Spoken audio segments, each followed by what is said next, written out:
వైజాగ్ లో జూలై 24న BNR golden diamonds opening సందర్భంగా mega offers. Hi hello, welcome to Suman TV. నేను మీ రోషన్. మార్నింగ్ నుంచి కూడా ప్రతి ఒక్కళ్ళు అంటే జానకి అమ్మ గురించి మేము కూడా మాట్లాడాలి. ఎందుకంటే అమ్మతో ఎన్నో మెమరబుల్ ఎక్స్పీరియన్స్లు చెప్పుకోలేని ఉన్నాయి. ఎందుకంటే ఆమె వయసు ఎప్పుడు కూడా తారతమ్యం చూడరు. తను ఎప్పుడు కూడా ఒక ఉమెన్కి సపోర్ట్ చేస్తూనే ఉంటారు. తను తర్వాత వచ్చిన సింగర్స్ ఎంతోమంది జానకి అమ్మని ఇష్టపడటానికి వన్ ఆఫ్ ద రీజనే అది. రియల్ లైఫ్లో కూడా తను చాలా సపోర్ట్ చేస్తారు, మంచి చెడు చెప్తారు, ఎలా ఎదిగిన తర్వాత ఎలా ఒదిగి ఉండాలి అండ్ ఆ స్టార్డమ్ని కాపాడుకోవడం చాలా కష్టం. ఒకసారి సెలబ్రిటీ హోదా వచ్చిన తర్వాత దాన్ని ఎలా మనం అధిగమించి ఎక్కువ మంది ఫ్యాన్స్ని వాళ్ళ ప్రేమను పొందాలో కూడా ఎంతోమందికి సపోర్ట్ చేస్తారు అని చెప్పేసి ఎంతోమంది చెప్తుంటే నిజంగా మనకి గూస్ బంప్స్ అనమాట. అలాంటి జానకమ్మ రియల్ లైఫ్లో కూడా ఎప్పుడూ కూడా ఆడంబరాలకు పోలేదు. తను చాలా సాదా సీదాగా ఒక కామన్ ఉమెన్, ఒక నార్మల్ ఉమెన్ ఎలా బతుకుతారో, ఇంట్లో ఒక అమ్మ ఎలా ఉంటారో అలానే ఆమె లైఫ్ని కొనసాగించారు చివరి వరకు కూడా. చివరి వరకు అంటే లాస్ట్ 5-6 ఇయర్స్ నుంచి మీరు అబ్జర్వ్ చేస్తే ఎంతోమంది జానకి అమ్మని చూడని వాళ్ళు, జానకమ్మ పాటలు వినని వాళ్ళు, జానకమ్మ అపాయింట్మెంట్ కోసం వెయిట్ చేసిన ఎంతోమంది పొలిటీషియన్స్, ఎంతోమంది సింగర్స్, ఎంతోమంది ఇండస్ట్రీకి వచ్చిన కొత్త యాక్టర్స్ని కూడా మనం చూసాం. వాళ్ళ భాగ్యంగా భావిస్తారు ఆమెను కలవటం. జస్ట్ అమ్మ పాదాలు టచ్ చేస్తే చాలనుకునే వాళ్ళు ఎంతోమంది. రీసెంట్గా చూస్తే మీరు పేరు నాని గారు, వాళ్ళ మిసెస్ అండ్ వీణా శ్రీవాణి గారు ఆ వీడియో చాలా వైరల్ అయింది. అమ్మ ఎక్కడో మైసూర్కి షిఫ్ట్ అయిపోతే అక్కడికి వెళ్ళి వాళ్ళు అమ్మని కలిసి అమ్మతో ఎన్నో షేర్ చేసుకొని ఎంతో హ్యాపీగా ఆ వీడియోని వాళ్ళు రిలీజ్ చేసినప్పుడు చాలామంది హ్యాపీగా ఫీల్ అయ్యారు. మేము కూడా వెళ్ళి కలవాలి అమ్మని అనేంతగా అనిపించింది ఆ వీడియో చూసినప్పుడు. ప్రజెంట్ అదే వీణా శ్రీవాణి గారు మనతో పాటు లైవ్లో సిద్ధంగా ఉన్నారు. అమ్మ గురించి అండ్ తనతో గడిపిన క్షణాల గురించి షేర్ చేసుకోవడానికి. శ్రీవాణి గారు నమస్తే అండి. నమస్తే అండి. మీరు చాలా లక్కీ అండి చెప్పాలి అంటే. నిన్న నుంచి నాకు వచ్చిన కాల్స్ అన్ని సేమ్ ఇదే చెప్తున్నారు. ఎందుకంటే మోస్ట్లీ మేం కలిసిన తర్వాత ఇంకా అమ్మ ఇంకెవరిని కలవలేదని నాకు నాకు తెలుసు. ఇంకెవరిని కలవడానికి కూడా ఆవిడకి హెల్త్ సహకరించలేదు. బాగా వీక్‌గా అయిపోయారు. సో లాస్ట్ మేమే తెలుసా? అది చెప్పడానికి అందరూ నాకు కాల్స్ చేస్తుంటే నిజంగా అంటే రోషన్ గారు ఇప్పుడు భూమి మీదకొచ్చిన ప్రతి ఒక్కళ్ళు వెళ్ళిపోవాలి. ఎవరు ఉండరు. కానీ పరిపూర్ణంగా లైఫ్‌ని దేవుడు ఎందుకైతే భూమి మీదకి పంపించాడో పరిపూర్ణంగా అది ఆ దేవుడు ఇచ్చిన ఏదైతే ఇది ఉంటదో అది చేసుకొని వెళ్ళేవాళ్ళు చాలా కొద్ది మంది ఉంటారు. అందుకని జానకమ్మ వెళ్ళిపోయారు అనేది ఒక బాధున్నా, ఆవిడ వెళ్ళిపోయిన తీరు చాలా సుఖంగా వెళ్ళిపోయారు. అదొక్కటి ఆనందము. ఆహ్, మేము లాస్ట్‌లో మేము ఒక్కళ్ళమే చూసాం. మాకొక్కరికే అదృష్టం దక్కింది. పాపం మీరు చెప్పినట్లు చాలా మంది తెలుసా మేము మిస్ అయ్యాం, మేము మిస్ అయ్యాం, మేము మిస్ అయ్యాం, చూడలేకపోయాం, చూడలేకపోయాం, చూడలేకపోయాం. ఇప్పుడు చూడలేరుగా. కానీ వెళ్ళారు కదా, అప్పుడు ఎలా ఉన్నారు అమ్మ? హెల్దీగా, చలాకీగా, ఆమెకి చాలా ఇష్టం, చాలా జోవియల్గా ఇప్పుడున్న యంగ్ వాళ్ళతో పోటీగా మాట్లాడతారు ఆమె అసలుకి. మీకొక విషయం తెలుసా? నేనొక వీడియో కూడా రికార్డ్ చేసి పెట్టుకున్నాను. అది చెప్తున్నారనమాట. ఆహ్, ఆవిడసలు ఎప్పుడు నేను ముసలిదాన్నయ్యానని నేను అనుకోనమ్మా. ఎందుకంటే నాకు ఏదో వయసు చెప్పారు. ఓహ్! మ 1937 ఎప్పటినుంచో ఇయర్ గూడా మెన్షన్ చేశారు.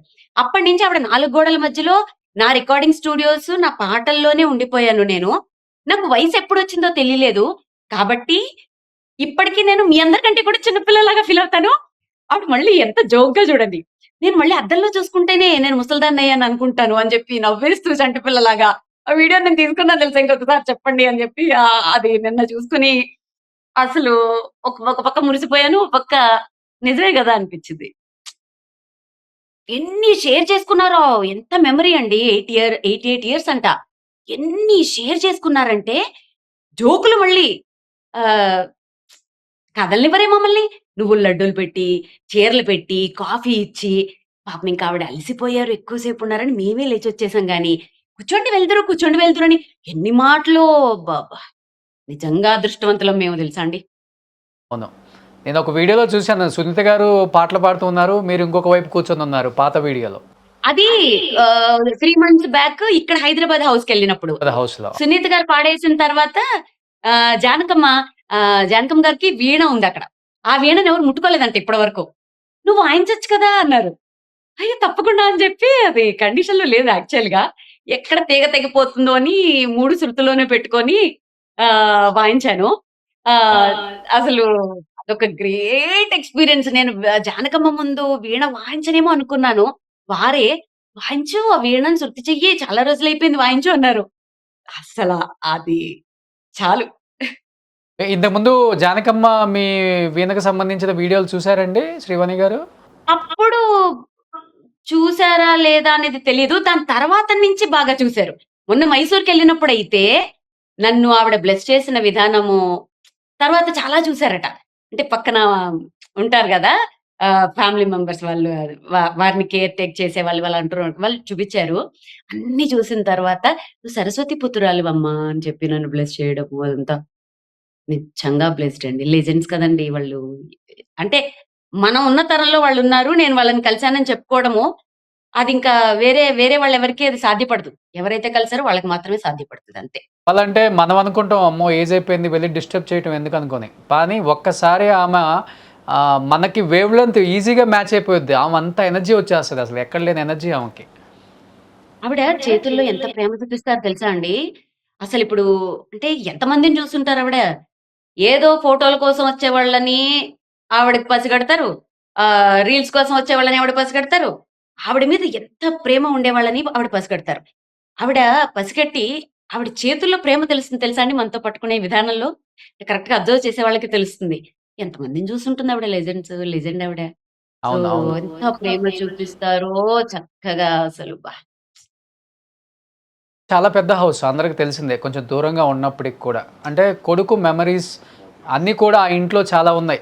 ఆమె ఇంటి నిండా చెట్లు, అవార్డ్స్ ఆమె అవార్డ్స్ పెట్టడానికి ఒక ఇల్లే సరిపోదు. అన్ని అవార్డ్స్ ఇంటి నిండా. బట్ అంతే ఎందుకు అంటే కదండీ! డిసిషన్ తీసుకొని ఒక్కసారిగా మళ్ళీ దూరంగా వెళ్ళిపోయారు మైసూర్‌కి. అదొక చాలా మందికి బాధ అనిపించింది. బట్ లేదు. లేదు. లేదు. మేము ఇంటికెళ్తున్నప్పుడు మైసూర్ హోటల్‌లోంచి అమ్మ ఇంటికెళ్ళేటప్పుడు నాని అన్న అన్నారనమాట. ఎందుకు అమ్మ ఇంత దూరంగా ఉంటున్నారు అనుకుని మేము ట్రావెల్ చేస్తున్నాం కదా! వెళ్తుంటే ఎంత ప్రశాంతంగా ఉందంటే మీరు నమ్మరు. ట్రాఫిక్ లేవు, హారన్స్ లేవు, పొల్యూషన్ లేదు. అమ్మ ఉండే ఇల్లు కూడా ఆ కాలనీ కూడా ఎంత బావుందంటే మోర్ ఓవర్ ఏందంటే అమ్మ ఉండే స్ట్రీట్ చివర ఒక ఒక వుడ్ షాప్ ఏదో ఉంటదంట. దానికి ఎస్ జానకి ఆహ్, అని షాప్ పేరు. అంటే ఆ స్ట్రీట్‌లో అందరూ అమ్మ ఫ్యాన్సే. ఇప్పటి వరకు కూడా పొద్దుట, సాయంత్రం వచ్చి అమ్మ ఫాలోవర్స్ ఫ్యాన్స్ ఉంటారు గదా! పిల్లలు చక్కగా చూసుకొని పోతున్నారనమాట. మేము ఆ ట్రావెల్ చేస్తున్నప్పుడు నేను, నాని అన్న, మా సుధా వదిన మేము అనుకున్నాం. ఇంత ప్రశాంతంగా ఉంది కాబట్టే ఇక్కడ ఈ ప్లేస్ చూజ్ చేసుకున్నారు అని. ఓకే. చాలా ఓకే. ప్రశాంతంగా ఉంది నిజంగా అసల. అందుకే చూజ్ చేసుకున్నారక్కడ ఆవిడ. అది కూడా నాని చెప్పారు మాకు. నాని నాకు గారు, నాని గారి వైఫ్ కూడా ఫ్యాన్స్. అందుకనే వచ్చారు. నాని గారి వైఫే లాస్ట్ మినిట్‌లో ఎందుకో అడిగారు. "అమ్మా నన్నొక్కసారి జానకమ్మని కల్పిస్తావా" అని. లక్కీగా నాకేంటంటే ఆ వీక్ అంతా నేను కూడా నాకేమి షోస్ లేవు. ఎందుకో అడిగిన విధానం వెంటనే మా ఆయనన్నారు, "లేట్ చేయకు తొందరగా తీసుకెళ్ళన్నారు." ఆయనెందుకన్నారో, "సరే లేట్ చేయకు వెళ్ళండి తొందరగా ఎళ్ళండి" అన్నారు. సరే అనుకోని అపాయింట్‌మెంట్ బుక్ చేసుకోవడం, రమ్మనడం, వెళ్ళిపోవడం వితిన్ 2 డేస్‌లో జరిగిపోయాయి. కానీ నేను ఆ వీడియోలో చూసాను అమ్మ చీరలు పెట్టడం మీకు ఆ ఆప్యాయత. మీరు బ్లెస్సింగ్ తీసుకునే ఆమె ఎస్పెషల్లీ నాని గారి వైఫ్. అసల ఆమె ఆవిడైతే ఆమె ఫేస్‌లో ఆనందానికి కనిపించేస్తుంది. అవధుల్లే ఆవిడైతే నేనింక ప్రపంచంలో అందరికంటే అదృష్టవంతురాలినమ్మా అంటుందావిడ నిన్న రాత్రి కూడా ఫోను చేసి. ఎందుకంటే, ఒక్క నెల రోజులు మేము లేట్ చేసున్నా, ఇంకది మామూలుగా గాదండి ఆ బాధ. అబ్బా! అని. అసలు కలవకుండా అంటే ఇప్పుడు ఆ థాట్ రాకపోతే పర్వాలేదు. వచ్చి లేట్ చేసిన తర్వాత ఇప్పుడు ఎంతమంది బాధపడి ఉంటారో నాకు తెలిసి. అంటే వెళ్దాంలే, నెక్స్ట్ మంత్ అవును. వెళ్దాంలే అనుకునే అవును. వాళ్ళుంటారు కదా! వాళ్ళ బాధ ఉంటుందండి నిజంగా. లైఫ్ లాంగ్ ఉండిపోతుందది. కానీ సింగర్స్ అంటే జానకి అమ్మతో ఈ పాటల గురించి, లేకపోతే కొత్తగా వేరే సింగర్స్ పాడిన పాటల గురించి, లేకపోతే వీళ్ళ పాత పాటల గురించి, మ్యూజిక్ గురించి డిస్కషన్ చేసుకుంటారు.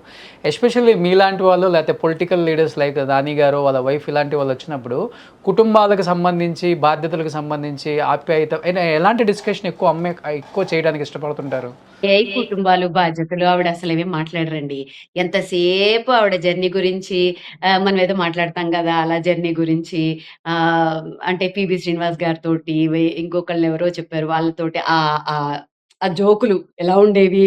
ఆ ఎక్స్‌పీరియన్స్ ఆవిడ లైఫ్‌లో జరిగే ఆ మ్యూజిక్‌కి సంబంధించినవే చెప్పుకుంటా ఉంటారు తప్ప, ఈ పర్సనల్ ఇష్యూసు అసలు అందుకే ఆవిడ అన్ని రోజులు హ్యాపీగా చంటి పిల్లలా ఉన్నారేమో అనిపిస్తది నవ్వుతూ, అందరిని నవ్విస్తూ.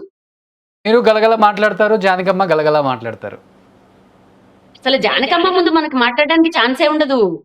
అసలు మాట్లాడేస్తారు. జానకమ్మ మాట్లాడడం మొదలుపెడితే మనం అలా చూస్తూ ఉండిపోతాం. చంటి పిల్లండి నిజంగానే. ఆవిడే నవ్వేసుకుంటూ, చక్కగా క్యూట్‌గా నవ్వేసుకుంటూ చంటి పిల్లలాగా మాట్లాడేసుకుంటారు. ఆ వీడియో నేను తీసుకున్నాను గదా! అసలు ఆ వీడియో చూస్తే మీకనిపిస్తుంది చంటి పిల్లే. మనం మాట్లాడాలనిపిస్తది. అలా చూస్తూ ఉండాలనిపిస్తదంతే. ఇప్పటి వరకు వీణ మాత్రమే మీరు వాయించడం మేము చూసామండి. అమ్మ దగ్గర ఏమన్నా ఒక 2, 3 పాటలు పాడారా? అమ్మవి కానీ, లేకపోతే మీకిష్టమైన పాటలు అడిగారు. గాని? అంత ధైర్యం చేయనమ్మా అని చెప్పాను. ఎందుకంటే అమ్మ ముందు పెద్ద పెద్ద వాళ్ళు పాడడానికే భయపడతారు. అందుకని ఫస్ట్ ఎళ్ళినప్పుడు వీణ వాయించేసాను చక్కగా. అంత ధైర్యం నేను చేయలేను బాబోయ్! అమ్మ పాటలలో మీకిష్టమైన అడ్డ పాటలు శ్రీవాణి గారు? అబ్బో! ఒక ఎన్నున్నాయి. అసలు సుందరి జాబిల్లి కోసం అయ్యో! ఈ టాపిక్ కూడా వచ్చింది. లాస్ట్‌గా పాడిన పాట ఏందంటే 'రఘువరన్ బీటెక్' మా అమ్మ. విడలేక నన్ను ఆ! ఆ పాటట. ఒక లాస్ట్ 2 లైన్స్ పాడిన పాడరా? పాట. ఒక 2 లైన్స్ పాడరా? అమ్మో! తననాననాన విడిపో తానా నాకు లిరిక్స్ రావండి. అంటే సింగర్‌ని కాదు కదా! ఓకే. ట్యూన్సే వస్తాయి నాకు. అది లాస్ట్ పాడిన పాటంట. అది కూడా షేర్ చేసుకున్నారు. అందరూ 45,000 అని పాఠాలు చెప్తున్నారు గానీ, అమ్మ మాతో చెప్పిందేంటంటే, ఈ ఆహ్, ఈ ప్రైవేట్ ఆల్బమ్స్ ఉంటాయి చూసారా? అవన్నిటితోటి కూడా కలిపి ఒక 60,000 పాటల దాకా పాడారట. నేను ఇంటికొచ్చేసిన తర్వాత జానకమ్మ పర్సనల్ ఫోన్‌లోంచి కూడా నాకు కొన్ని సాంగ్స్ పంపించారు. ఇది బావుంటుంది విను, ఇది బావుంటుంది విను అని. ఎంత కష్టమైన పాటలంటే అప్పుడు అడిగాననమాట. మీరు ఏదైనా ఒక కష్టంగా ఫీల్ అయిన పాట ఏదైనా ఉందా అంటే, నేను సంగీతం నేర్చుకోలేదు గదా! నాకు సంగీతం రాదు. అందువల్ల స్టార్టింగ్‌లో కొన్ని సంగీతంతో కూడిన స్వరాలతో కూడుకున్న 2 పాటలున్నాయంట. అవి నేను నీకు పంపిస్తాను విను. అవి పాడినప్పుడు మాత్రం కొంచెం ఇబ్బంది పడ్డానని తర్వాత పంపించారు ఆ పాటలు నాకు. నిజంగానే అమ్మో! ఎంత హై పిచ్చో! అల్లవోకగా పాడేశారవి. అవును. అప్పుడు దండం పెట్టుకున్నాను విన్నాక. కానీ ఇప్పుడున్న యూత్ కూడా ఆమె పాడిన పాటలు వింటూ ఉంటుంటే కొన్ని అంటే ఆమె పాడిందా? ఎందుకంటే అన్ని రకాల వాయిస్‌లు ఆమె పాడగలరు కదా! చిన్న పిల్లోడిది పాడతారు, ఆమె మేల్ వాయిసు, ఫీమేల్ వాయిసు, ముసలి వాళ్ళ వాయిసు. వాయిస్‌లే కాదండి. నాకు ఆ రోజు మాకేం చెప్పారు చెప్పనా? ఆహ్, వారు ఏ యాక్సెంట్ అయినా పర్ఫెక్ట్‌గా పాడేస్తారట. మలయాళం వాళ్ళు నార్మల్‌గా ఎవరిని యాక్సెప్ట్ చేయరంట. వారు ఫస్ట్ పాట పాడితే ఆ మ్యూజిక్ డైరెక్టర్ పొగిడారంట. అదేంటి మలయాళం అమ్మాయివంటే ఎవరు నమ్మరు అని. అలా ఏ లాంగ్వేజ్ పాడితే ఆ యాక్సెంట్‌లో పర్ఫెక్ట్‌గా పాడేసేవారట. అందువల్ల మలయాళం, కన్నడ, తెలుగు, తమిళ్ ఏది చూసినా పర్ఫెక్ట్ యాక్సెంట్ తోటి అది తేడా రాకుండా పాడతారట. మనకింకా చిన్న పిల్లలా పాడతారు, పెద్దవాళ్ళలా పాడతారు ఇవే మనకి తెలుసు. ఎందుకంటే మనకి గోవుల్లు తెల్లని అండం నవ్వడం ఇవే. కానీ అన్ని లాంగ్వేజెస్‌లో అలా ఓన్ చేసుకొని అట్లా అంత పర్ఫెక్ట్‌గా పాడారన్న విషయం మాతో ఎన్ని షేర్ చేసుకున్నారో అసలు. నిజంగా అసలు నేను పలికే రియలైజ్ చేశాను. విధానం గూడా అసలు ఎంత బావుంటుంది. మీరు పాడే ఈ గోవులు తెల్లన దానికి ఎన్ని మోడ్యులేషన్స్ ఇస్తారమ్మ. ఎగ్జాక్ట్‌లీ. ఇంప్రూవైజేషన్స్ కూడా. మళ్ళీ పైగా సంగీతం రాదంటారు. నాకేం సంగీతం రాదమ్మా! నేను సంగీతం నేర్చుకోలేదు అంటారు. కానీ ఆవిడ ఆ ఇంప్రూవైజేషన్స్, ఆ స్వరాలు, లాస్ట్‌లో సంగతులు ఇంప్రూవైజేషన్స్ అవన్నీ అదే చెప్తాను. అది అది దేవుడు కిందకి పంపిస్తాడు వాళ్ళని. వాళ్ళకి మాత్రమే వాళ్ళని ఏమంటారో లెజెండ్స్ అంతే. మీరు చాలా లక్కీ అండి. లాస్ట్ అమ్మతో చాలా టైమ్ స్పెండ్ చేశారు. చాలా విశేషాలు అమ్మ మీతో షేర్ అవును. చేసుకోవడం నిజంగా గ్రేట్. ఎంతో ఇష్టమైతేనే గానీ షేర్ చేసుకుంటాం. అందరితో ఊరికే అసలు మేము టక టక వెళ్తుంటే వెళ్ళనివ్వరే. కూర్చోండి ఏం వెళ్తారు? ఇంకా కూర్చోండి అంటారు. మాకేమో పాపం నా కూతురేమో అమ్మా అమ్మ సిక్‌గా ఉన్నారు, వీక్‌గా ఉన్నారు. మనం బయలుదేరదామని నా కూతురంటది. అమ్మేమో పర్వాలేదు కూర్చోండి. అంత దూరం నుంచి వచ్చారు కదా! కూర్చోండి అని చెప్పి ఇంకా ఏదో చెప్పాలని ఆవిడ తాపత్రయం. పాపం ఆవిడేమో ఇబ్బందిగా కూర్చుంటున్నారు. పాపం నడవలేక అంటే పెద్దావిడ గదా! అంతసేపు కూర్చోపెట్టడమేమో మాకిబ్బందిగా ఉంటోంది. కదలనివ్వరే. ఎన్ని విషయాలు షేర్ చేసుకున్నారు. ఇంకా మీతో చెప్పడం కూడా నేను మర్చిపోయానేమో మేబీ మళ్ళీ చాలా గుర్తొస్తాయి. హ్మ్. ఏదైనా 1, 2 షేర్ చేసుకోవచ్చు ఆడియన్స్ కోసం. అవి ఇలా లాంగ్వేజెస్ గురించి చెప్పారు. 'పీబీ శ్రీనివాస్' గారు వేసిన 4 జోకులు చెప్పారు. అదెవరితో షేర్ చేసుకోవద్దన్నారు. బాగోదన్నారు. అందుకని చెప్పను. ఆహ్, మాకు కూర్చోబెట్టి కాఫీ ఇచ్చారు. కాఫీ తాగమన్నారు. ఆవిడ చేత్తో మాకు నువ్వుల లడ్డు బావుంటుంది తిను. మా రాము వాళ్ళ అమ్మగారు చేశారని చెప్పి నువ్వుల లడ్డూలు స్వతహాగా చక్కగా అందరికి ఆవిడే ఇచ్చి, మాకు రండి ఫోటోలు దిగుదాం రండి అని లేవలేకపోయినా నిలబడి మళ్ళీ నిలబడి మళ్ళీ ఫోటోలు, కూర్చోపెట్టి మళ్ళీ ఫోటోలు. ఆవిడ ఆటోగ్రాఫ్ చేసిన ఫోటోలు ఇచ్చారు మాకు. ఆవిడ ఓకే. పెట్టి తెప్పించి మళ్ళీ చక్కగా లోపల నుంచి ఓకే. చాలా సేపు స్పెండ్ చేసాం నిజంగా. నిజంగా ఆమెను చూసిన వాళ్ళు, ఆమె చేయి తాకిన వాళ్ళు, మీరు చెప్పినట్లుగా ఆమె పాదాలకు నమస్కారం చేసిన వాళ్ళు పూర్వజన్మలో చేసుకున్న ఒక అదృష్టంగా భావించవచ్చు. నిజంగా మీరు నిజంగా చాలా నిజంగా లక్కీ అండి. నాకు టక్కన జానకి అమ్మ గురించి చెప్పేవాళ్ళు ఎవరైనా ఉన్నారు అంటే కూడా ఫస్ట్ గుర్తొచ్చిందే మీరు. ఎందుకంటే అందరం ఎందుకంటే కలుస్తుంటాం. కానీ లాస్ట్ జర్నీలో కలిసిన వాళ్ళు లైఫ్ లాంగ్ గుర్తుంటారు. వాళ్ళకి గుర్తుంటారు, మనకి గుర్తుంటారు, షేర్ మీకు చేసుకున్నవి గుర్తుంటుంది. కూడా ఎన్నో, ఎన్నో అసలు ఎన్ని షేర్ చేసేసుకున్నారో మాతో నిజంగా. ఇది అది ఏంటో అర్థం కాలే. వేణుస్వామి గారు కూడా పెద్ద అభిమానా అండి జానకి గారికి? ఓయమ్మ! మామూలు అభిమాని కాదు. ఆయన కార్‌లో జానకమ్మ పాటలు లేకుండా ఉండవు. వెళ్ళిన ప్రతిసారి అడిగి చెప్పమంటారు. నేను అడిగా చెప్పని. వేరే కలవలేకపోయారు. ఆవిడేమన్నారంటే, "ఇల్లు రిజిస్ట్రేషన్ ఉందమ్మా. హైదరాబాద్‌కి వస్తాను కదా! అప్పుడు కలుస్తాను మీ వారిని" అన్నారు. "తప్పకుండా అమ్మా" అన్నాను. ఈ మంత్ అవును. రావాలి యాక్చువల్‌గా. సో, రాలేకపోవటం వల్ల అక్కడికే వెళ్ళి పనంతా అక్కడే అయిపోయిందనమాట. అందుకని రాలేకపోయారు. లేకపోతే ఈ మంత్ ఇక్కడికి రావాల్సింది జానకమ్మ. కానీ జానకమ్మ ఎక్కడున్నా ఆమె ఆత్మకి శాంతి కలగాలని కాదు, కలుగుతుంది. అసలుగా ఆల్రెడీ ఏ వీడియోలు స్టార్ట్ అయిపోయినాయి. బాలు గారి డోర్ ఓపెన్ చేసి ఆమెను లోపలికి ఇన్వైట్ చేసినట్టు, ఇద్దరు పైన హ్యాపీగా పాటలు పాడుతున్నట్టు. రోషన్ గారు ఇంకా మనకి కొంచెం మందే లెజెండ్స్ ఉన్నారు మనతో. అంటే మనకి ఊహ తెలుసా అంటే మనకి అంటే ఇన్ ద సెన్స్ అదే ఈ సోషల్ మీడియా రాకముందు కొంతమంది లెజెండ్స్ వెళ్ళిపోయారు. ఇంకా కొంతమంది లెజెండ్సే మనతో ఉన్నారు. మళ్ళీ ఇలాంటి లెజెండ్స్ పుట్టరు. జానకమ్మ అయినా, ఎస్‌పీబీ సార్ అయినా వీళ్ళందరూ ఇంక మళ్ళీ పుట్టరు.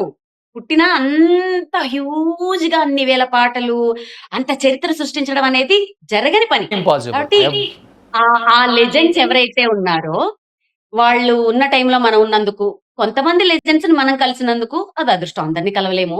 కొంతమందిని కలిసినందుకు దాంట్లో నేను ఒక చిన్న ఈరోజు అదృష్టం. సండే అయినా నేనొచ్చి ఇక్కడ కూర్చొని మీ అందరిని లైవ్‌లో తీసుకోవడానికైనా దానికి కారణం నేను కాదు, అమ్మ. అమ్మ పిలిపించింది ఇక్కడికి. యెస్. అమ్మ వాళ్ళ కరెక్ట్. బాబు పోయినప్పుడు అమ్మ గురించి నేను కొన్ని డిబేట్స్ చేసినప్పుడు అమ్మ నాతో మాట్లాడారు. ఆహా! ఓకే. అమ్మకి అమ్మ నా అనుకునే వాళ్ళందరూ అమ్మకి వెళ్ళిపోయారు. జానకమ్మకి కొన్ని కోట్ల మంది అభిమానులు ఉన్నారు. మాలాంటి అభిమానులు ఉన్నారు. అమ్మ చిటికేస్తే ఆమడ దూరంలో మేమందరం రెడీగా ఉన్నాము. ఎప్పుడైనా అమ్మకి మేము ఉన్నాము, మనందరం ఉన్నాము, ఒక భరోసానిద్దాం అన్నాము. కొన్ని మాటలు అమ్మకి నచ్చిన నాతో మాట్లాడిన తీరు చూస్తే నిజంగా మీలాంటి అభిమానుల ప్రేమే మమ్మల్ని ఇన్నాళ్ళు కాపాడింది రోషన్ అని చెప్పేసి ఆమె మాట్లాడింది. ఇప్పటికి నా చెవుల్లో వినిపిస్తుంది.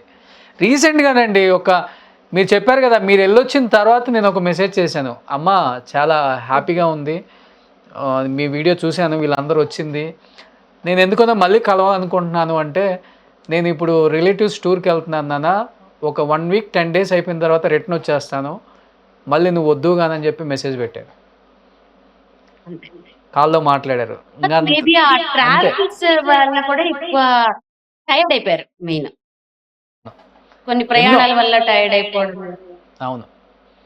ఆమెకిష్టం మంచిగా దూరంగా మీరు అన్నట్లుగా చెట్లు, పక్షులు, వాటి శబ్దాలు, ప్రశాంతత. వారిని అక్కడ చూసుకునేది అందరూ అభిమానులేనండి. పొద్దుట, సాయంత్రం మేమున్నప్పుడు కూడా వచ్చి డాక్టర్లు కూడా ఇంటికి వస్తారట. ఆవిడకి అభిమానుల్లో లేని వాళ్ళు ఎవరుంటారు చెప్పండి? డాక్టర్లు. అది యంగ్‌గా పిల్లలున్నారు, నలుగురు మగ పిల్లలు వాళ్ళు వస్తున్నారు. బ్యాగులు వేసుకుని అమ్మా ఏం కావాలని అడుగుతున్నారు. అదే చెప్పారు మాకు. నాకిక్కడ ఏం లోటు లేదమ్మా. ఇగో చూడు చక్కగా వెళ్ళి పొద్దుట, సాయంత్రం వస్తారు. డాక్టర్లున్నారు, వాళ్ళొస్తారు. నాకిక్కడ ఏం లోటు లేదు. నాకిక్కడ అందరూ నన్ను కాళ్ళ కింద పెట్టనివ్వకుండా చూసుకుంటున్నారు. అందుకే ఇక్కడి నుంచి నేను వెళ్ళను అంటారు. అవును. అదే చెప్పారు ఆవిడ. సో ఎనీహౌ జానకి అమ్మ, మేమెప్పుడు మిమ్మల్ని మిస్ అవ్వం. మీ పాటల రూపంలో మీరెప్పుడు మాతోనే ఉంటారు. ప్రతి ఇంట్లో జానకమ్మ పాటలు ఈరోజే కాదు, ఎవ్రీడే ఉంటుంది. ఈరోజు ఇంకా స్పెషల్ అనుకోండి. ఎన్ని పాటలు, వేల పాటలు, మీరు చెప్పినట్టుగా 60,000 పాటలు. మన జీవితం సరిపోతుందండి వినటానికి. నేను అదే అంటున్నా. వాళ్ళకి మరణం ఉండదండి. వాళ్ళ మామూలుగా భౌతికంగా మన దగ్గర లేరంతే. ఈ డిబేట్లు అవన్నీ మనం ఎందుకు పెట్టుకుంటున్నాం అంటే భౌతికంగా లేరు. ఇది అయిపోయిన తర్వాత సాయంత్రం మీరు మళ్ళీ కార్‌లో జానకమ్మ పాటే వింటారు. ఎస్‌పీ గారి సార్లింగ్ సాంగ్‌లే వింటారు. వాళ్ళకి మరణం అనేది ఏమి ఉండదు. కాకపోతే మనం లైవ్‌గా చూడలేం అంతే. అంతే. అదొక్కటే. సో థ్యాంక్ యూ శ్రీవాణి గారు, థ్యాంక్ యూ సో మచ్. అడగగానే లైవ్లో అమ్మ గురించి మాట్లాడే అంత భాగ్యం దొరుకుతుంది అంటే మేము రెడీ. అని ఇండస్ట్రీ మొత్తం రెడీగా ఉన్నారు. నిజంగా దానికి హ్యాట్సప్ అండి అందరికి కూడా. Thank you so much Srivani గారు. సుమన్ టీవీలో మీ పర్సనల్ అండ్ బిజినెస్ ప్రమోషన్స్ కోసం కింది నెంబర్కి కాంటాక్ట్ చేయండి.